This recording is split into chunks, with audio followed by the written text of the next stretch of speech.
Je me couche et je dors en paix, car toi seul, Éternel, me fait habiter en sécurité. Psaume chapitre 4, verset 8. Je me couche et je dors en paix, car toi seul, Éternel, me fait habiter en sécurité. Psaume chapitre 4, verset 8.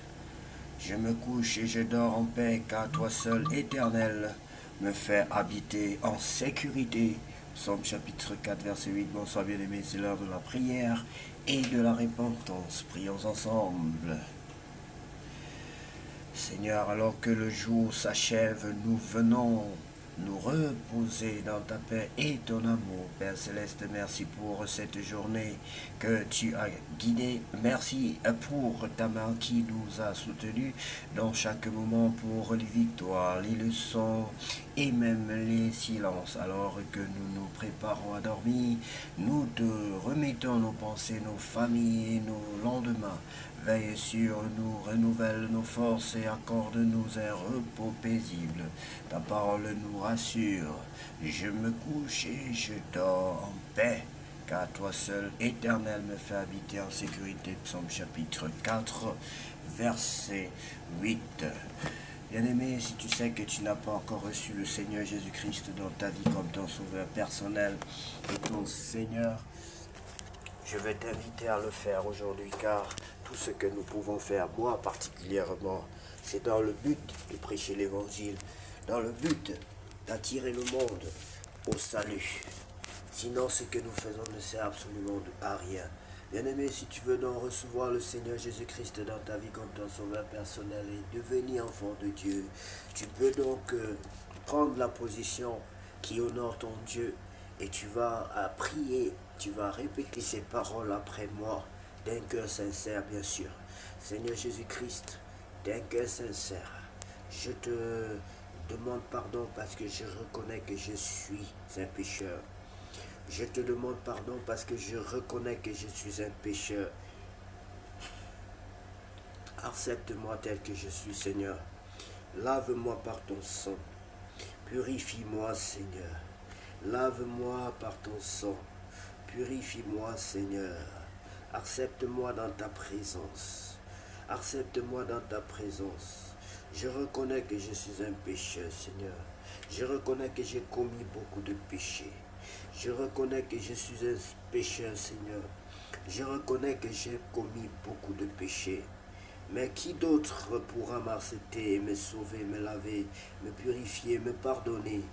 Mais qui d'autre pourra m'accepter tel que je suis, me laver, me sauver, me pardonner et me délivrer? Il n'y a de salut en aucun autre nom que ton nom, Seigneur Jésus.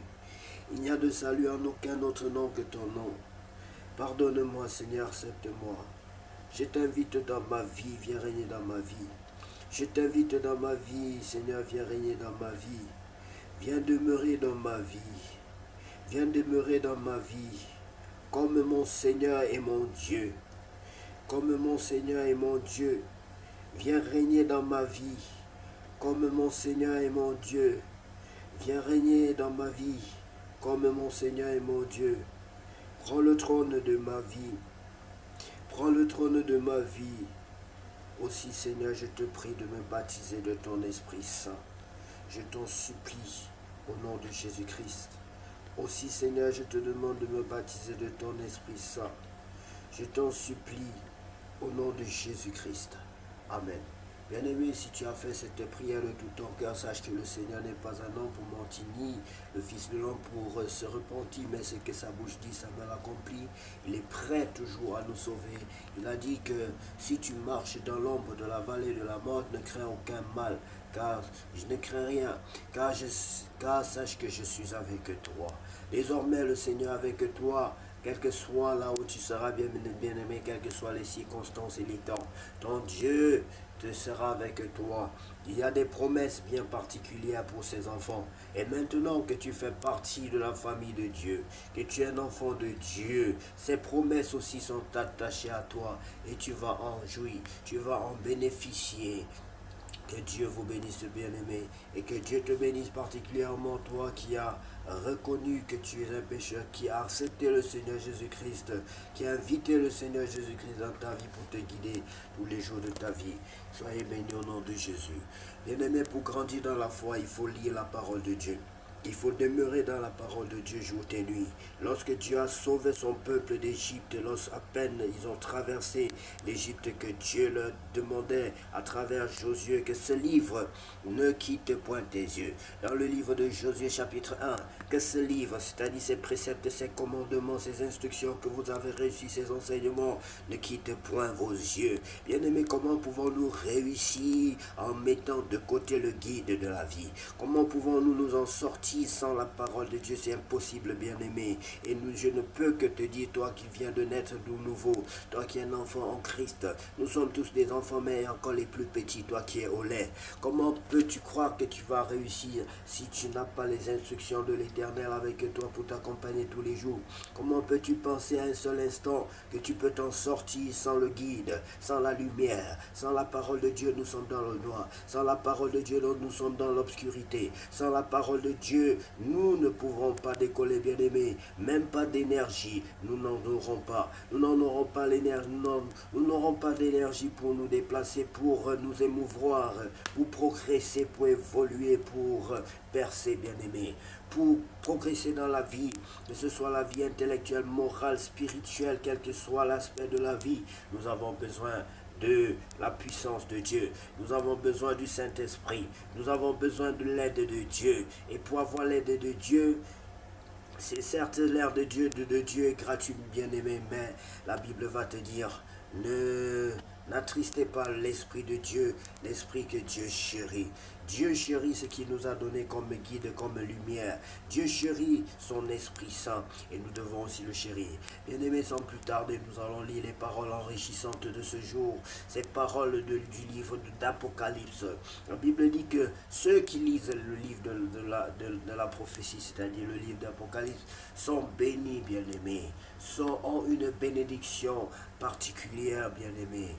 Nous allons donc lire la parole de Dieu dans le livre d'Apocalypse, chapitre 5. L'agneau seul digne d'ouvrir le livre.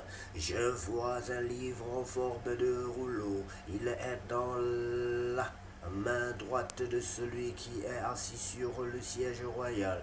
Ce rouleau est écrit des deux côtés, il est fermé avec cette attache en cire. Je vois un ange puissant, il écrit d'une voix forte, qui est digne de défaire les attaches et d'ouvrir le livre. Mais dans le ciel, sur la terre et sous la terre, personne ne peut ouvrir le livre, personne ne peut regarder ce qu'il y a dedans. Alors je pleure beaucoup. En effet, personne n'est digne d'ouvrir le livre, personne n'est digne de regarder ce qu'il y a dedans. Mais un des anciens me dit, ne pleure pas, regarde, il est vainqueur, le lion de la tribu de Juda, l'homme de la famille du roi David, et il va défaire les 7 attachés, ouvrir le livre. Alors je vois un agneau debout, il est près du siège royal au milieu des 4 êtres vivants et des anciens. L'agneau semble offert en sacrifice, il a 7 cornes et 7 yeux. Les yeux sont les 7 esprits que Dieu envoie dans le monde entier. L'agneau s'avance, il vient prendre le livre dans la main droite de celui qui est assis sur le siège royal. Quand l'agneau a pris le livre, les 4 êtres vivants et les 24 anciens tombent à genoux devant lui. Chacun tient une harpe et des coupes en or pleines de parfums. Ce sont les prières de ceux qui appartiennent à Dieu. Ils chantent un chant nouveau. Tu es digne de prendre le livre et de défaire ses attaches. Oui, tu as été offert en sacrifice avec ton sang. Tu as racheté pour Dieu des gens de toute tribu et de toute langue, de tous les peuples et de tous les pays.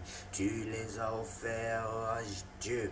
Tu as fait d'eux les membres du royaume de Dieu. Tu as fait d'eux des prêtres pour servir notre Dieu et ils seront rois sur le monde entier. Je regarde encore et j'entends des anges très nombreux. Ils sont des millions et des millions autour du siège royal, autour des êtres vivants et des anciens. Ils chantent avec force. L'agneau sacrifié est digne de recevoir puissance, richesse, sagesse, force, honneur, gloire et louange. Et j'entends aussi tout ce que Dieu a créé dans le ciel, sur la terre, sous la terre et sur la mer. Tout ce qui existe dans le monde chante louange, honneur, gloire et puissance. Gloire et pouvoir pour toujours à celui qui est assis sur le siège royal, ainsi qu'à l'agneau. Et les quatre êtres vivants disent Amen. Les anciens tombent à genoux et ils adorent. Que Dieu soit loué, bien-aimé, pour sa parole. La parole de Dieu est une force à nos muscles. La parole de Dieu est une lumière sur notre sentier. La parole de Dieu est une lampe à nos pieds. La parole de Dieu, bien-aimé, est notre salut.